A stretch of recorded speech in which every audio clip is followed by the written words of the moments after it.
तत्पश्चात सूत जी कहते हैं, परीक्षितोऽथ राजर्षे जन्म कर्म विलापनम संस्थां च पांडुपुत्राणां वक्ष्ये कृष्ण कथोदयम्।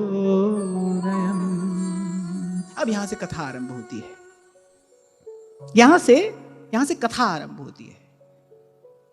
सूत जी ने कहा, शौनक जी, अब मैं राजर्षि परीक्षित के जन्म कर्म और मोक्ष की गाथा कहूंगा, पांडवों के स्वर्गारोहण की कथा कहूंगा, क्योंकि यहीं से अनेक अनेक श्री कृष्ण कथाओं का उद्गम होता है। फिर सूत जी ने कहना आरंभ किया कि जब महाभारत के युद्ध में 99 कौरव वीर गति को प्राप्त हो गए, भीम ने गदा प्रहार करके तोड़ दी दुर्योधन की वो जंघा, जिस पर बैठने का संकेत किया था उसने भरी सभा में परम सती द्रौपदी को, और भीम ने संकल्प लिया था कि इस जंघा को मैं खंड खंड कर लूंगा, चूर चूर कर दूंगा मैं इसे। भीम की प्रतिज्ञा पूर्ण हुई, भगवान ने कराई। यहां भी मैं आपको कहूंगा कि पांडवों की एक एक प्रतिज्ञा श्री कृष्ण ने ही पूर्ण कराई, छल बल करके। यदि दुर्योधन निर्वस्त्र चला जाता गांधारी के सन्मुख, उसके बाद भाई किसी भी प्रकार के अस्त्र शस्त्र से उसको क्षति पहुंचाना संभव नहीं था। किसी भी प्रकार से भीम की विजय नहीं हो सकती थी गदा युद्ध में, अगर चला जाता तो। और ये पहुंच गए, ये क्या कर रहे हो? ऐसे जाया जाता है माता के सन्मुख? अभी थोड़ी देर पहले यही आपसे मैं कह रहा था, माता पिता के सन्मुख उपस्थित होने की एक मर्यादा है, और उस मर्यादा रेखा का आदर होना चाहिए। माता पिता और बच्चों के कक्ष के बीच में जो दीवार होती है ना, माता पिता और बच्चों के कक्ष के बीच में जो दीवार होती है, वो दीवार विभाजन की रेखा नहीं होती, वो दीवार मर्यादा की रेखा होती है। उस मर्यादा रेखा का आदर होना चाहिए। भगवान ने कहा ऐसे जाओगे, बोले तुमको नरक जाना पड़ेगा, नरकगामी होगे तुम। माता के सन्मुख ऐसे जाते ही तुम्हारे सारे पुण्य क्षीण हो जाएंगे। ध्यान रखना, एक बात और मैं आपको कहूं, माता के सन्मुख, विशेष रूप से माता के सन्मुख, ऐसा शास्त्र का मत है, माता के सन्मुख किसी भी अनुचित शब्द का उच्चारण करना, अपवित्र शब्द का उच्चारण करना, ऐसा करते ही समस्त पुण्य क्षीण होते हैं। माता के सन्मुख अनुचित आचरण करना, माता के सन्मुख कोई अपवित्र अश्लील चेष्टा करना, ऐसा करते ही करने वाले के सारे पुण्य समाप्त हो जाते हैं। ऐसा शास्त्र का विचार है।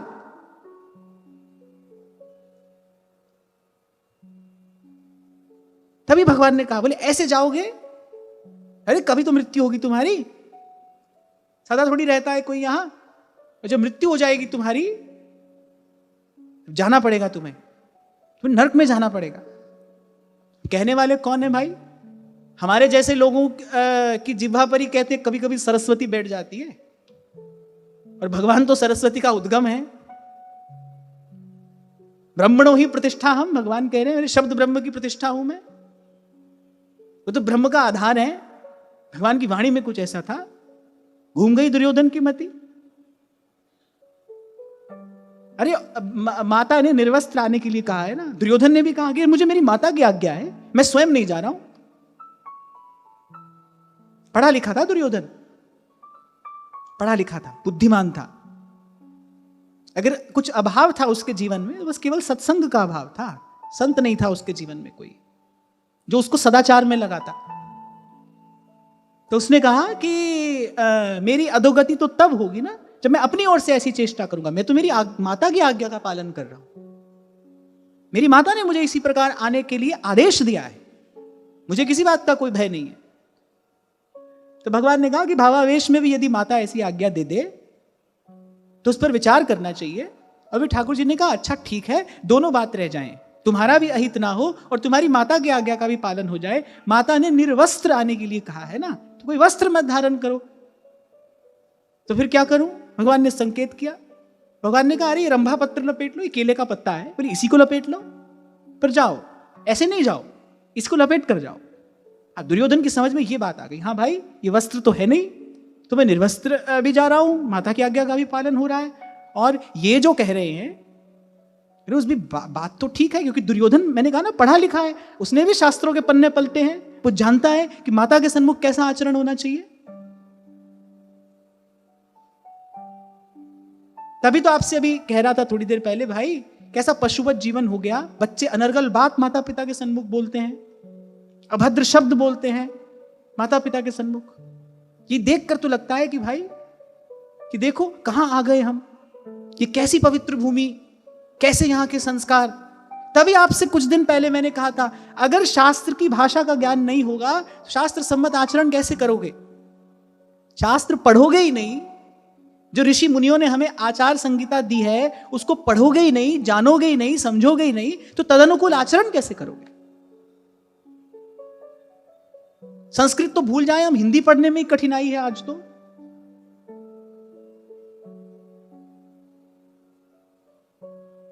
और कुछ दिन पहले जब किसी ने प्रश्न पूछा था मुझसे आचार विचार संबंधी, तो मैंने यही कहा था कि भाई इस विषय में भगवान की आज्ञा है, 16वें अध्याय में भगवान ने आज्ञा दी है, शास्त्र प्रमाण है, क्या करना चाहिए क्या नहीं करना चाहिए इसकी व्यवस्था शास्त्र ने की है, उसी की बात सबको माननी चाहिए। जो भी अपना हित चाहता है, कल्याण चाहता है, उसको बात माननी चाहिए। तो दोहरा रहा हूं मैं, ध्यान रखना माता के सन्मुख कभी ऐसी चेष्टा ना हो, माता के सन्मुख कभी ऐसे शब्द ना कहा जाए, सारा पुण्य क्षीण हो जाएगा, जीवन अधोगति की ओर चला जाता है ऐसा आचरण करने से। और भगवान ने तो यहां तक कहा, अगर माता ने भी भावावेश में ऐसा कह दिया है, क्यों? क्योंकि तेरी माता इस समय शोक संतप्त है, उसके 99 पुत्र मारे जा चुके हैं, वो तो शोक से संतप्त पड़ी है, उसको इस समय अनुचित उचित का ज्ञान नहीं है, वो भान नहीं है, वो तो बेभान सी है। पर तुझे विचार करना चाहिए, ये आचरण ठीक नहीं होगा। समझ गया दुर्योधन, ये ठीक कह रहे हैं, और तब गया और भगवान ने भीम को विजयश्री थाल में रखकर दे दी।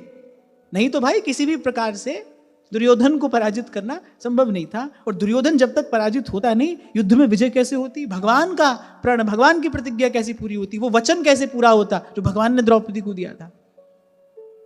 तो भाई अगर भगवान न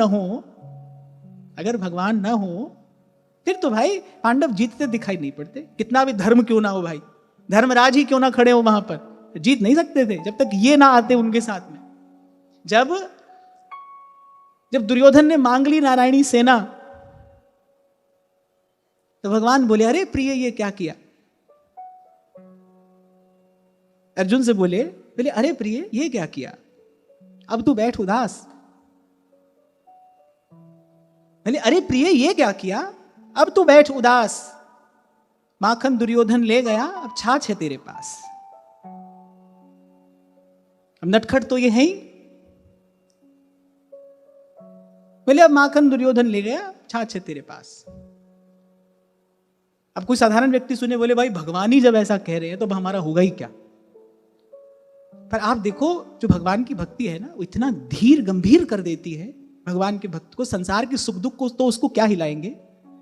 भगवान के शब्द भी, भगवान के शब्द, जैसे भगवान ने बलि को फटकारा पर बलि धीर रहे, भगवान के शब्द भी उसको हिला नहीं पाते। गोपियों को कहां हिला पाए श्री कृष्ण के वो धर्मवाची शब्द। कह रहे क्यों आ गई आधी रात को यहां पर, ऐसे अच्छे घर की स्त्रियां ऐसा आचरण नहीं करती, जाओ लौट कर जाओ। भगवान के ही तो शब्द हैं। भगवान की भक्ति ऐसा विमल विवेक देती है, भगवान की भक्ति ऐसा धीर गंभीर कर देती है। इसीलिए कह रहा हूं, अरे संसार के सुख दुख की तो छोड़ो, वो किसी भी स्थिति में नहीं डिगता, वो किसी भी स्थिति में नहीं डिगता जो भगवान का भक्त है।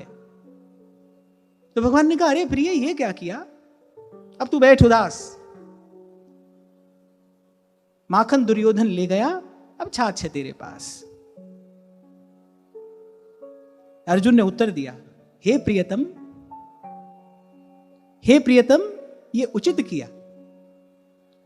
कहा कि हे प्रियतम ये उचित किया, दास न कभी उदास। जो आपका दास है कभी उदास नहीं होता, मैंने जो किया है उचित किया है। हे प्रियतम ये उचित किया, दास न कभी उदास। और माखन लेकर मैं क्या करूं, माखन चोर है मेरे पास। बोले थोड़ा माखन दुर्योधन ले भी गया तो क्या हुआ, माखन चोर मेरे साथ में है और मैं जानता हूं तुम अपना माखन तो ले ही आओगे, बोले उसके साथ साथ तुम उसका माखन भी ले आओगे, मैं जानता हूं तुम्हें, इसीलिए हे प्रियतम ये उचित किया। भगवान ने कहा हे प्रिय, अरे प्रिय ये क्या किया, अब तू बैठ उदास। अर्जुन उत्तर देता, हे प्रियतम ये उचित किया, दास ना कभी उदास, कि थोड़ा माखन लेकर मैं क्या करूं, माखन चोर है मेरे पास। जैसी लाज अर्जुन की राखी, जैसी लाज अर्जुन की राखी, भारत युद्ध मझारी, भारत युद्ध मझारी, सारथी बन के रथ को हाँ क्यों, सारथी बन के हाँ क्यों, चक्र सुदर्शन धारी रे,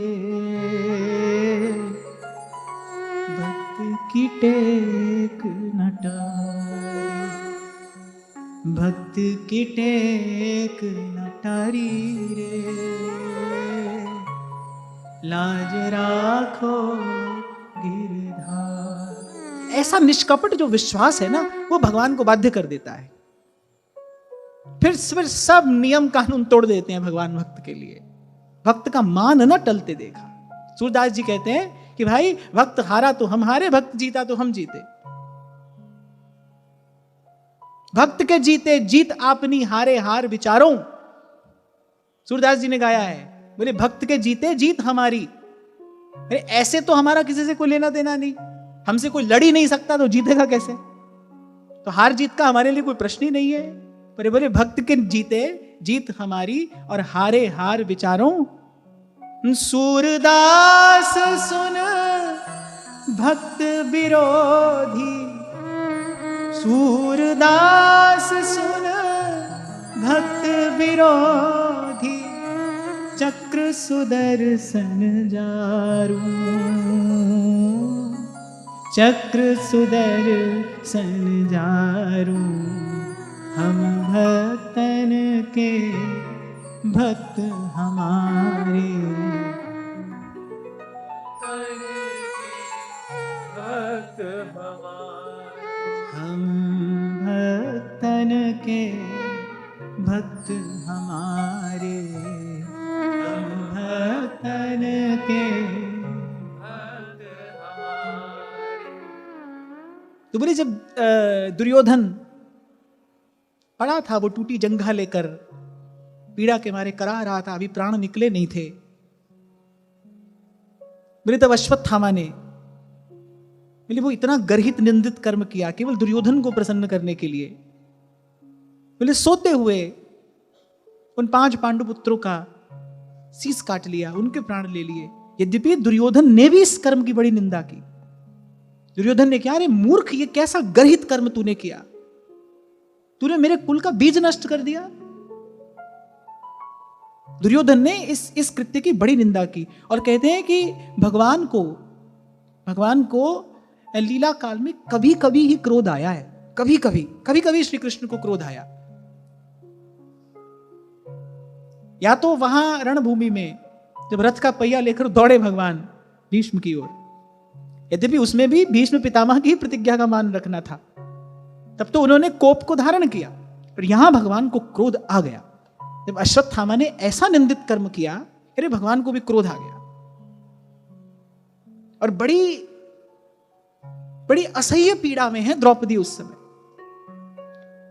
माता शिशूना निधनं सुताना,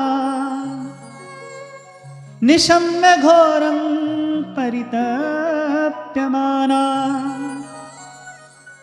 तदा रुदद्बाष्पकलाकुलाक्षी, तां सांत्वयन्नाः किरीटमाली। अत्यंत पीड़ा में द्रौपदी, नेत्रों से छल छल अश्रु बह रहे हैं। इसलिए अर्जुन ने उस समय किसी प्रकार सांत्वना दी, भगवान ने संकेत किया कि जाओ उसको थोड़ा धीरज दो। अर्जुन ने प्रतिज्ञा की कि जब तक इस आतताई का शीश उतार कर नहीं ले आऊंगा मैं, तब तक नहीं बैठूंगा। बोले इसके शीश पर पांव रखकर तुम स्नान करोगी। ऐसे द्रौपदी जी के हृदय को धीरज देने का कार्य अर्जुन ने किया, भगवान ने संकेत किया। और फिर दौड़े अर्जुन रथ लेकर, वही रथ जिसकी ध्वजा पर पवन पुत्र विराजमान है। दौड़े अश्वत्थामा के पीछे।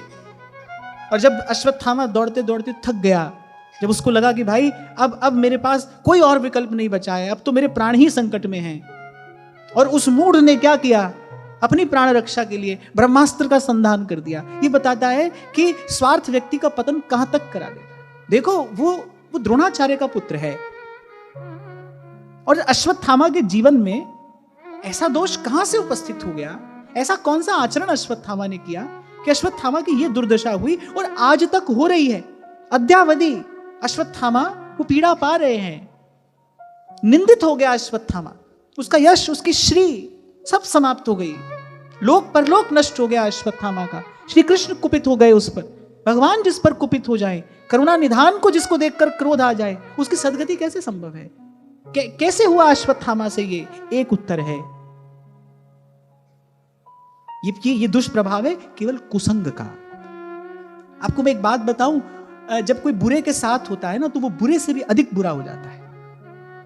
अगर कोई बुरे के साथ है तो ध्यान रखना, वो बुरे से भी बुरा हो जाएगा। ऐसा कर्म अश्वत्थामा के हाथ से हो गया कि दुर्योधन ने भी उसकी निंदा की। अरे मूर्ख, ये क्या किया?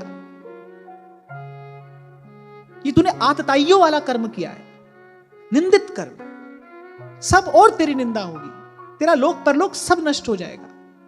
इतनी बात तो दुर्योधन भी जानता है। उस पीड़ा में पड़े दुर्योधन ने ये बात कही जो अपने 99 भाई खो चुका है। पर आप देखो, उस समय भी उसको इतना विचार तो है कि भाई ये कर्म तो किसी भी प्रकार से नहीं किया जाना चाहिए। सोते हुए बालक, सोते हुए। अरे गहरी नींद में पड़े व्यक्ति को तो जगाने से पहले भी विचार करना चाहिए। अगर कोई थका मांदा सो रहा है, कोई जगाया भी नहीं जाता है, और तूने तो प्राण ले लिए उनके। अच्छा, और फिर हुआ क्या कि जब ये ऐसा कुकृत्य अश्वत्थामा ने किया, तो उसका अपना मन जल रहा था। पाप क्या करता है? पाप अपने मन को जलाता है। मन का सुख, मन की शांति, मन की स्थिरता सब नष्ट कर देता है। पाप जन्य जो ताप होता है, पाप का परिणाम अपने भीतर आता है। आपके किए पाप का परिणाम आपको ही तपाएगा। इसलिए मैं बार बार आपसे कहता हूं, ये ना कहना कि अरे आज तो करो, कल किसने देखा है। ना, कल आप ही देखोगे। कर्म का जो बीज गिरा है वो फलीभूत अवश्य होगा। जो जस करहि सो तस फल चाखा, ये इस सारे अस्तित्व का अटल सिद्धांत है। आप जो दोगे लौटकर आएगा ही आएगा, अवश्य आएगा। उस पाप ने अश्वत्थामा के मन को भी ग्लानि से भर दिया। उद्विग्न मना हो गया अश्वत्थामा, पगला गया, विक्षिप्त हो गया। इतना नीच कर्म किया, विक्षिप्त हो गया। और जब उसने देखा कि भाई अब मेरे पास और कोई अवसर नहीं है, तो स्वार्थ से उसकी मति तो लिप्त थी ही। उसने यह भी विचार नहीं किया कि केवल अपने प्राणों की रक्षा के लिए मैं सारी सृष्टि को संकट में डाल रहा हूं, और उसने ब्रह्मास्त्र का संधान कर दिया। इसीलिए अयोग्य व्यक्ति के हाथ में जब भी सत्ता आती है, उससे लोक का, समाज का अहित ही होता है, अहित ही होता है। और मैं तो देखता हूं कि भाई बड़ी बड़ी ऊंची ऊंची इमारतें, बड़ी बड़ी ऊंची ऊंची इमारतें, भवन, अट्टालिकाएं, ये इस सब का विस्तार कर लेना तो बड़ा सरल है भाई। एक योग्य व्यक्ति ढूंढना बहुत कठिन है। एक योग्य व्यक्ति, एक योग्य व्यक्ति। तो उस मूढ़ ने कर दिया ब्रह्मास्त्र का संधान। अब ब्रह्मास्त्र के तेज से जलने लगी 10 दिशाएं।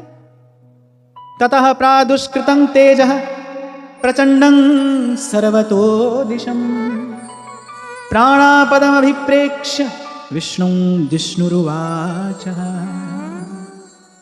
और जब अर्जुन ने देखा कि भाई अब तो मेरे ही प्राणों पर संकट आ बना है, अब ये कार्य अर्जुन भी कर सकते थे, पर उन्होंने नहीं किया। अश्वत्थामा ने, यद्यपि अश्वत्थामा ये जानता था कि मैं ब्रह्मास्त्र का संधान करना जानता हूं, पर इसको लौटाने की विद्या मेरे पास में नहीं है। और अर्जुन संधान की विद्या भी जानते हैं और ब्रह्मास्त्र को लौटाना कैसे, ये बात भी अर्जुन जानते हैं। पर फिर भी ऐसी स्थिति में भी यहां अर्जुन के चरित्र की दिव्यता का दर्शन हो रहा है कि प्राण संकट उपस्थित हो जाने पर भी जो सज्जन व्यक्ति है वो कभी किसी दूसरे का अहित नहीं सोचता है। इसी को कहते हैं सब सुहित। यही है हित की उपासना। यहां प्रकट हो रहा है कि अर्जुन सच्चे अर्थों में हित के उपासक हैं। प्राणी मात्र का हित, सर्व के प्रति सद्भाव, और ये तो भाई भगवान के भक्त का प्राण तत्व होता है। जीवे दया। प्राणों पर संकट उपस्थित हो गया है और वो जानते हैं, अर्जुन जानते हैं कि कैसे रक्षा हो सकती है उनके प्राणों की, पर वो ये भी जानते हैं कि यदि मैंने भी इसके उत्तर में ब्रह्मास्त्र चलाया तो सारी सृष्टि नष्ट हो जाएगी। मैं केवल अपने प्राणों की रक्षा के लिए मैं सारी सृष्टि को संकट में नहीं डाल सकता हूं। बस यही स्वार्थी और परमार्थी के आचरण का भेद है। यही बताता है किसके साथ में भगवान खड़े होंगे। जिसके हृदय में ये सर्व के प्रति सद्भाव है ना, उसी के पक्ष में श्री कृष्ण आएंगे। आप महाभारत पढ़िए कभी, वो पंचम वेद है। दुर्योधन ने कितनी बार आशीर्वाद मांगा गांधारी से। आपको एक बात बताऊं, अगर महाभारत के चरित्रों में द्रौपदी के जैसा अगर कोई दूसरा चरित्र है ना, पवित्र चरित्र, तो वो गांधारी है। चारों तरफ भांग के पौधे हैं और उसने अपने जीवन को रखा है तुलसी के पौधे के जैसा पवित्र। पहले तो पातिव्रत धर्म का पालन किया, कितने बड़े सुख का त्याग कर दिया कि अगर मेरा पति नहीं देख सकता है तो फिर मैं नहीं देखूंगी इस संसार को, फिर इस संसार के दर्शन का सुख मैं नहीं लूंगी, मैं अकेले नहीं भोगूंगी ये सुख। यदि मेरा पति इस योग्य नहीं है तो मैं भी इस सुख का सहर्ष त्याग करती हूं। परम तपस्विनी थी गांधारी, द्रौपदी की महिमा जानती थी, इसीलिए तत्काल आकर सभा में रोका, द्रौपदी से क्षमा याचना की और कहा कि मेरे पुत्रों को श्राप मत देना, क्योंकि मैं जानती हूं कि तू कौन है, मैं जानती हूं। फटकारा गांधारी ने धृतराष्ट्र को, आप इस सिंहासन पर बैठने योग्य नहीं है। अगर ये सती आपको श्राप दे दे तो आपके राज्य में अकाल पड़ेगा, दुर्भिक्ष पड़ेंगे, आपकी प्रजा त्राही त्राही करेगी, आपका लोक परलोक नष्ट हो जाएगा अगर इस सती आपको श्राप दे दे तो। तब फटकारा उसने अपने पुत्रों को, ऐसी सती स्त्री का ऐसा अपमान किया तुमने इस सभा में बुलाकर। क्षमा याचना की द्रौपदी से, उसका स्वयं का जीवन बड़ा पवित्र है।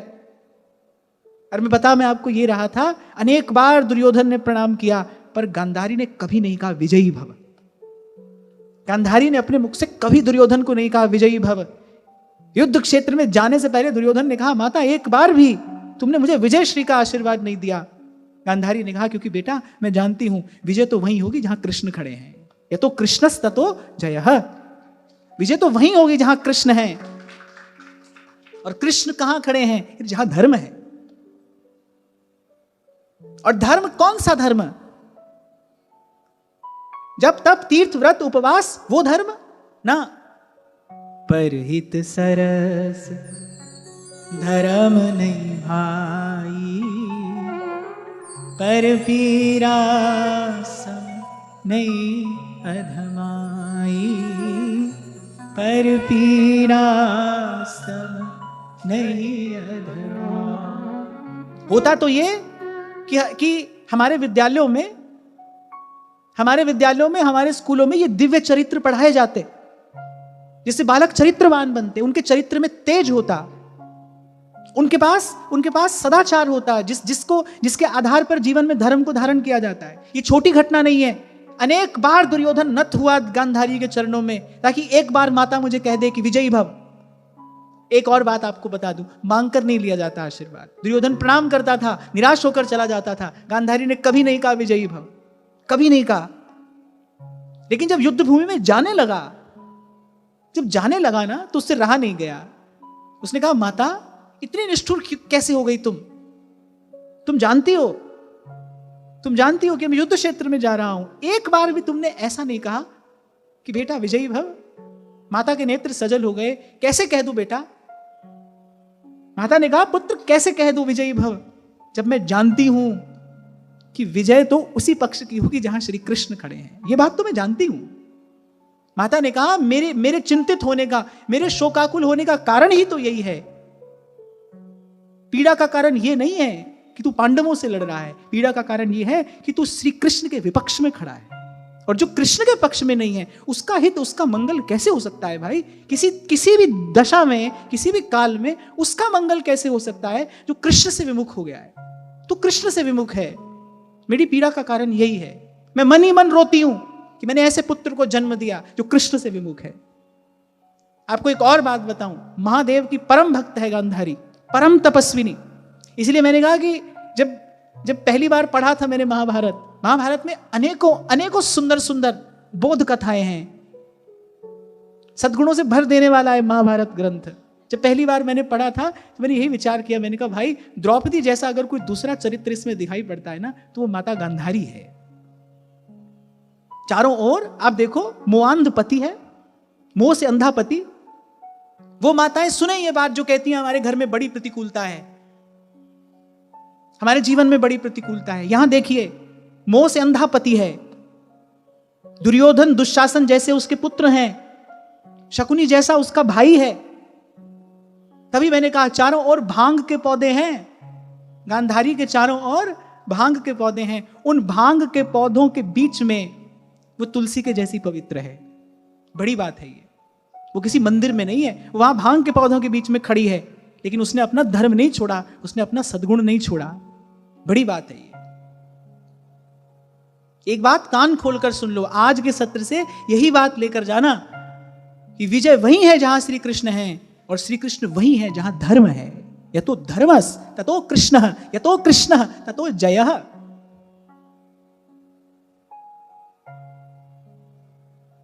इसीलिए बार बार अनेक उदाहरण देकर, अनेक प्रकार की बात कहकर मैं आपको कहता हूं भाई सदाचार नहीं छोड़ना, आपका आचरण अपवित्र ना होने पाए। यदि शास्त्र कह रहा है ना, मातृ देवो भव, पितृ देवो भव, आचार्य देवो भव, तो माता पिता और आचार्य देवता ही हैं और प्रत्यक्ष देव हैं। और बहुत सारे युवा लोग मेरी बात सुनते हैं, उनके लिए मैं फिर दोहरा रहा हूं, कभी माता के सामने अनुचित शब्द प्रयोग ना करना, अभद्र शब्द प्रयोग ना करना, अश्लील शब्द प्रयोग ना करना। सारे पुण्य नष्ट हो जाते हैं माता के सामने ऐसी बात कहने से। वो शक्ति भी है, वो जननी भी है, और तुम्हारे लिए तो वो धरित्री भी है, उसी ने धारण किया है तुमको।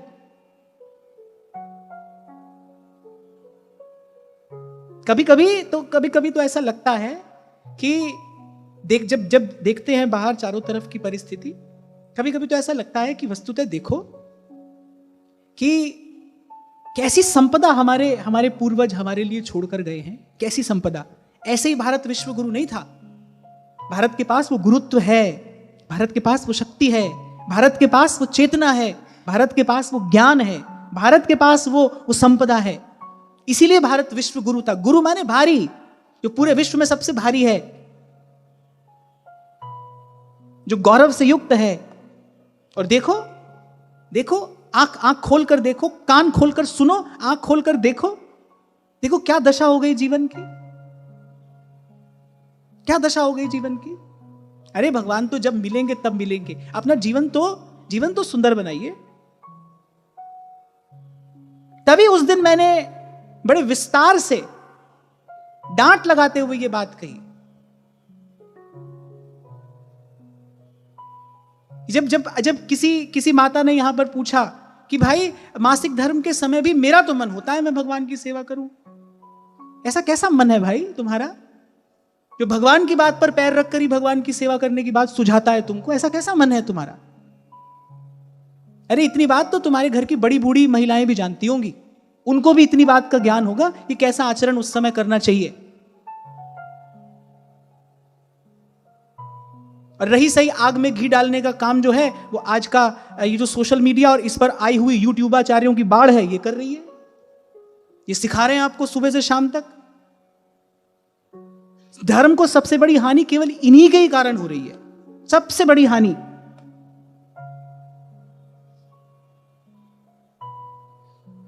और मैं तो ये देखकर और हैरान होता हूं कि ऐसे ही लोगों को बड़े बड़े मंचों पर सम्मानित और किया जा रहा है।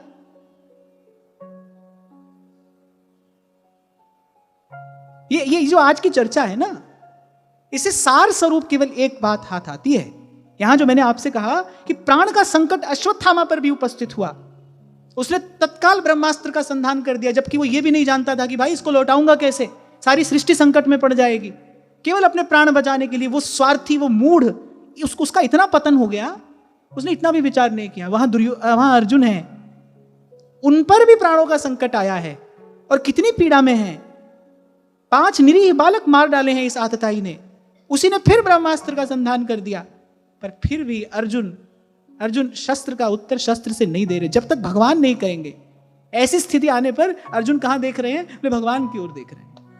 अर्जुन ने स्तुति करनी आरंभ की, कृष्ण कृष्ण महाबाहो भक्तानाम अभयंकर त्वमेको दह्यमानानां अपवर्गोऽसि संसिते। ऐसे श्लोक में 2 बार कृष्ण कृष्ण कहा गया है ना, ये बता रहा है कि अर्जुन भयभीत है। जब कोई भय में होता है ना, भयभीत होता है, तो बार बार दोहराता है वो एक बात को। यहां अर्जुन भयभीत हैं, बार बार कह रहे हे कृष्ण हे कृष्ण हे कृष्ण मेरी रक्षा करिए, कृष्ण कृष्ण महाबाहो।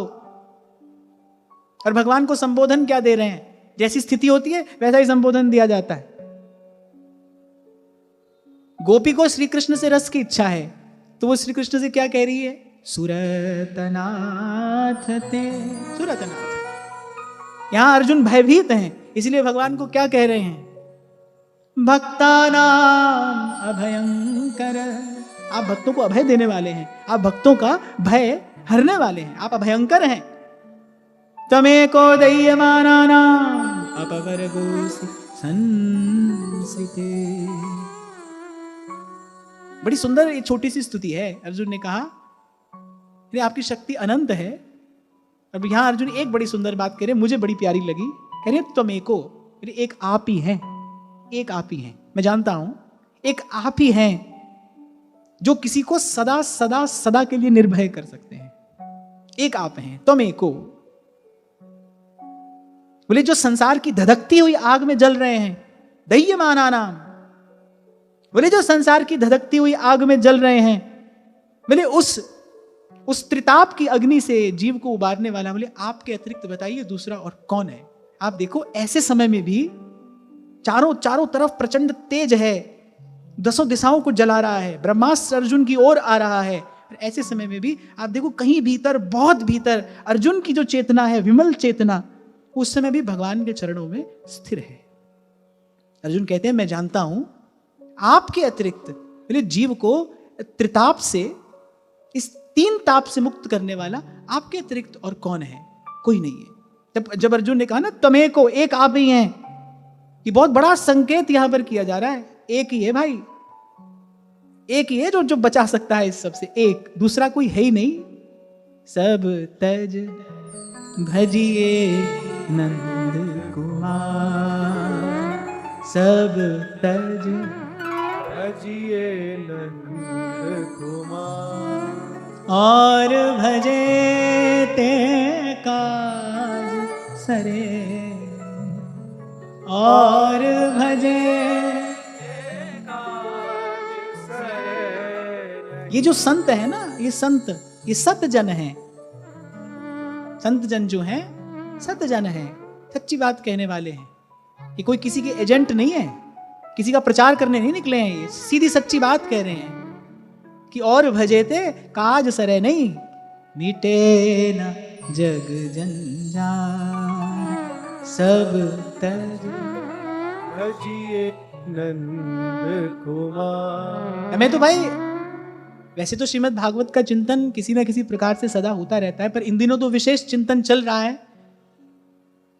तो मुझे तो कोई एक ही शब्द ऐसा मिल जाता है जो ऐसे रोम रोम को आनंद से भर देता है। अर्जुन ने कहा हे प्रभु मैं जानता हूं एक आप ही हो, एक अकेले आप हो, तुम एको, एक शब्द कहा गया ना, तुम एको, एक आप हो, कोई दूसरा नहीं है, कोई दूसरा नहीं है। जाऊं कहां, जाऊं कहां, जाऊं कहां तज चरण तिहारे, जाऊं कहां, जाऊं कहां, जाऊं कहां